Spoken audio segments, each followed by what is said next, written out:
This channel does not promote any violent, harmful, or illegal activities. All content provided by this channel is meant for an educational purpose only. বাহ এবার হয়েছে স্বাদ হ্যাঁ অপূর্ব স্বাদ এমডিএচ এর চাঙ্কি চাট মশলা জীবনে আসল স্বাদ জাগলো আসল মশলা এসএস এমডিএচ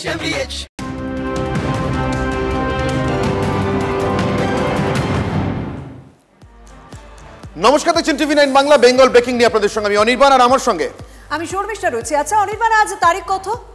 আজ 10ই সেপ্টেম্বর। আজ 10ই সেপ্টেম্বর। আজকের দিনের বিশেষত্ব আমি একটুখানি দর্শকদের আজকের শুরুতেই বলবো। আজ হচ্ছে বিশ্ব স্ত্রীরোগ সচেতনতা দিবস।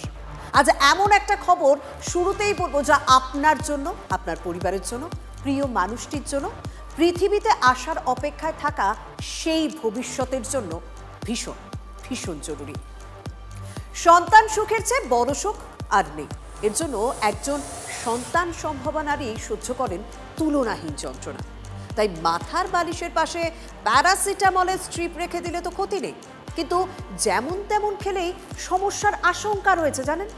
আমেরিকায় একটি গবেষণাকে সামনে রেখে দাবি করা হচ্ছে গর্ভাবস্থায় যথেচ্ছ টাইলেনল ব্যবহারের পার্শ্ব প্রতিক্রিয়ায় শিশুর অটিজমে আক্রান্ত হওয়ার আশঙ্কা বৃদ্ধি পায়। জেনে রাখা ভালো, ভারতে যা প্যারাসিটামল, আমেরিকায় তা কিন্তু টাইলেনল। এই দুটো ওষুধেই অ্যাসিটামিনোফেন নামে একটি উপাদান ব্যবহার করা হয়। জনস্বাস্থ্য বিশেষজ্ঞদের একাংশের মতে এর সঙ্গেই থাকতে পারে অটিজমের সম্পর্ক। 2022-এর যখন স্টাডিটা হয় তখন ওরা একটা খুব ছোট পপুলেশন নিয়ে করেছিল, যেটাতে ওরা বলেছিল যে এটা রিস্ক হতে পারে। টাইলিনলের যে ইয়েটা অ্যাসিটোফেন, এটা কিন্তু অলরেডি বলা আছে যে ইউজ উইথ কশন। হ্যাঁ, মানে এটা কিন্তু মানে অ্যাক্রস দ্য কাউন্টারে ওখানেও পাওয়া যায় না, এখানে পাওয়া গেলেও কিন্তু it is not a drug that should be taken এমনি এমনি। দেখুন, একটা বিষয় আপনাদের কাছে ভীষণ পরিষ্কার যে আমেরিকার চেয়ে অনেক অনেক বেশি মানুষ ভারতে থাকেন। 2021-এ ইন্ডিয়ান জার্নাল অফ পেডিয়াট্রিক্সের প্রতিবেদনে বলা হয় ভারতে প্রতি 68 জন শিশুর মধ্যে একজন অটিজম স্পেকট্রাম ডিসঅর্ডারের শিকার। গবেষণা বলছে মেয়েদের তুলনায় ছেলেরাই বেশি আক্রান্ত হয়। অনুপাত যদি দেখা যায় তাহলে 3:1। ওরা বলছে যে টাইলেনল যারা ইউজ করছে তাদের মধ্যে একটা অ্যাসোসিয়েশন দেখা যাচ্ছে অটিজমের বেশি। They have quoted a number of 5 or 6 times increase of autism. এটা কিন্তু অ্যাসোসিয়েশন, দুটো জিনিস মনে রাখতে হবে, অ্যাসোসিয়েশন এবং কজাল রিলেশন দুটো আলাদা। আমেরিকার health secretary Robert F Kennedy junior একটা স্লোগান তুলেছেন, মেক আমেরিকা হেলদি অ্যাগেইন। তার পরিকল্পনায় গুরুত্ব পেয়েছে অটিস্টিক শিশুদের এই বিষয়টি। 2024-এ অ্যাকচুয়ালি আরেকটা স্টাডি হয় যেখানে ওরা এরকম কিছু প্যারেন্টসদের নিয়েছেন, সুইডেন থেকে হয়েছে স্টাডিটা। মানে দুজন আছে, একটা বাচ্চার অটিজম আছে আর একটা বাচ্চার নেই, একই ফ্যামিলিতে, হ্যাঁ, ভাই বোন নিয়েছে। আর সেখানে মাদের প্রেসক্রিপশন মানে টাইলেনল বা অ্যাসিটামিনোফেন দেওয়া হয়েছে, সেখানে কিন্তু কোনো কোরিলেশন পাওয়া যায়নি। তবে ভারতে এই ব্যাপারে সাধারণ মানুষের মধ্যে সচেতনতার কিছুটা অভাব রয়েছে, কারণ গা হাতে পায়ে ব্যথা মানে এই টপাটপ প্যারাসিটামল। আমরা প্রত্যেকে সেটা করি, যেন অভ্যেসে পরিণত করে ফেলেছেন এখানকার মানুষ। জ্বর হলে কি হুটহাট প্যারাসিটামল? না না না না, সেটা টেম্পারেচার মেপে বা ডক্টর দেখিয়ে আমরা। সরাসরি প্যারাসিটামল খেয়ে নেন, এই প্রবণতা আছে? না, মিষ্টি দরকার হলে সেঁক দিয়ে এবং জেল লাগিয়ে দিই, কিন্তু প্যারাসিটামল হুট করে খাই না। যদি জ্বর থাকে তাহলেই খাই, না হলে খাই না। যদি মনে হচ্ছে যে না আমি আর পাচ্ছি না যন্ত্রণা সহ্য করতে, তখন নিই। প্যারাসিটামল খান তো? এমনি খায়, মানে সবসময় খায় না, যদি নর্মাল যদি একটু জ্বর আসলো তখনই খাওয়া হয়। প্যারাসিটামল খান? না, জ্বর হলেই খাই বেশিরভাগ। মোটামুটি প্যারাসিটামলটা মাঝে মধ্যে খাওয়া হয়ে যায়। হ্যাঁ, বেশিরভাগ ঘাত ব্যথা হলে খাই না, বাট জ্বর হলে খাই। দেখুন, প্যারাসিটামল কিনতে গিয়ে যেহেতু প্রেসক্রিপশনে কোনো বালাই থাকে না, তাই দোকানে গিয়ে চাইলেই একেবারে হাতে গরম প্যারাসিটামল পাওয়া যায়। দিয়ে দেন নাকি প্রেসক্রিপশন দেখে দেন? প্যারাসিটামল এমনি জ্বর জ্বালা হলে তো খায়। প্যারাসিটামলটা অনেক সময় এমনি দিয়ে দেন। প্রেসক্রিপশন থেকে তো দিই, আর এমনিও চাইলে টুকটাক দেওয়া হয় প্যারাসিটামল। আর মানুষ কি প্যারাসিটামলটা বেশি প্রেসক্রিপশন ছাড়া কিনতে আসে? হ্যাঁ, কিছু হলে ব্যথা কিছু হলেই প্যারাসিটামল চাই বেশিরভাগ। আমার একটা প্যারাসিটামল দিই। মানে মানুষ হুট করে প্যারাসিটামলটা খেয়ে নেয়। হ্যাঁ, প্যারাসিটামলটা বেশি খায় আর কি।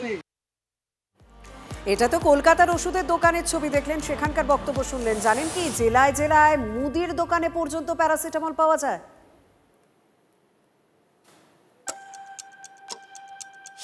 গোঘাটের গোলপুর গ্রাম একদম পাড়া গ্রাম। এখান থেকে হসপিটালের দূরত্ব 2-3 কিলোমিটার, কিন্তু উপস্বাস্থ্য কেন্দ্র ঢিলছোড়া দূরত্বে এই গ্রামের ভেতরেই। কিন্তু সেখানে সব ওষুধ পাওয়া যায় না, তাই বাধ্য হয়ে এলাকার যে মুদির দোকানগুলো আছে তারা ওষুধ রাখে। মানে ওষুধ রাখেন? টুকটাক রাখা হয়, যেমন ওই পাতলা পায়খানা, আমাশয়, জ্বর, এইসব কিছু রাখায়, বমি। ওষুধ রাখেন? হ্যাঁ, অল্প কিছু রাখে। কি কি রাখেন? ওই যেমন জ্বরের, গ্যাসের, অম্বলের, ওইসবই আছে। না, ওষুধ টুকটাক ওই গ্যাসের ট্যাবলেট এইসব রাখতে হয়। হ্যাঁ, ওই প্যারাসিটামল টুকটাক রাখতে হয়। এলাকার লোকজন রাত ভিত হোক দুপুরের পর হোক এই সমস্ত মুদিখানা দোকানগুলো থেকে ওষুধ কিনে নিয়ে যায়। স্বাস্থ্যকেন্দ্রগুলো ওষুধ পান না, ওষুধ পাওয়া যায় না। ওষুধের কথা বললে গোঘাটে চলে না। গোঘাটে যদি যাবো তাহলে এই বিল্ডিংটা করার দরকার কি আছে? আর বোলপুরে যে স্বাস্থ্যকেন্দ্র আছে ও থাকাও যায় না থাকাও একই ব্যাপার। দিদিমণি ওই বাইরের থেকে একজন আসে, ওই 9:30 10টায় এলো, 2 পর্যন্ত রইলো, তারপর সে চলে যায়। আর কখন এসছে কখন যাচ্ছে কেউই জানে না। ভাবছেন এতে আবার দুশ্চিন্তার কারণ কি? আমরা প্রত্যেকেই তো প্যারাসিটামল দিনের পর দিন খেয়ে অভ্যস্ত। দুশ্চিন্তার কারণ অবশ্যই রয়েছে। কেন বলছি জানেন?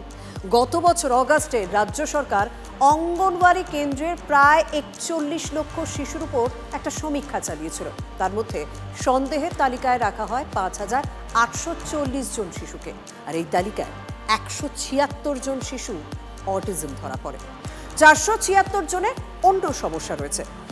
হালে মার্কিন স্বাস্থ্য বিভাগের সাহায্যপ্রাপ্ত বিএমসি এনভায়রনমেন্টাল হেলথে প্রকাশিত গবেষণাপত্রে দাবি করা হয়েছে যে মহামারী সংক্রান্ত 46টি গবেষণাপত্রের মধ্যে 27টি ক্ষেত্রে গর্ভাবস্থায় অ্যাসিটামিনোফেন ব্যবহারের জন্য অটিজম বা অ্যাটেনশন ডেফিসিট হাইপার অ্যাক্টিভিটি ডিসঅর্ডারের ঝুঁকি বৃদ্ধির যোগসূত্র পাওয়া গিয়েছে। 9টির ক্ষেত্রে কোনো প্রভাবই পাওয়া যায়নি। 4টি ক্ষেত্রে কিছু কিছু প্রভাব দেখা গিয়েছে। অ্যাসিটামিনোফেন নামক উপাদানটির কার্যকারিতা নিয়ে বিতর্ক বহু রয়েছে, বিরুদ্ধ মত রয়েছে। আমেরিকায় এ নিয়ে বিস্তর বিতর্কও চলছে। তবে গবেষণালব্ধ ফলাফল কি হয় সেদিকে আমাদের প্রত্যেকের নজর থাকবে। আর গর্ভাবস্থায় বিভিন্ন কারণে গা হাত পায়ে ব্যথাও হয়, কিন্তু তা বলে যখন তখন প্যারাসিটামল খেয়ে নিলাম সেটা কিন্তু আর নয়। সাবধান হন, সমস্যা হলে ডাক্তারবাবুর পরামর্শ নিন। ভালো থাকুন, সুস্থ থাকুন। MDH চানা মশলা। এখন ছোলা হোক বা বরবটি দানা, সাদা চানা হোক বা কালো, সব রান্নাই হবে অসাধারণ।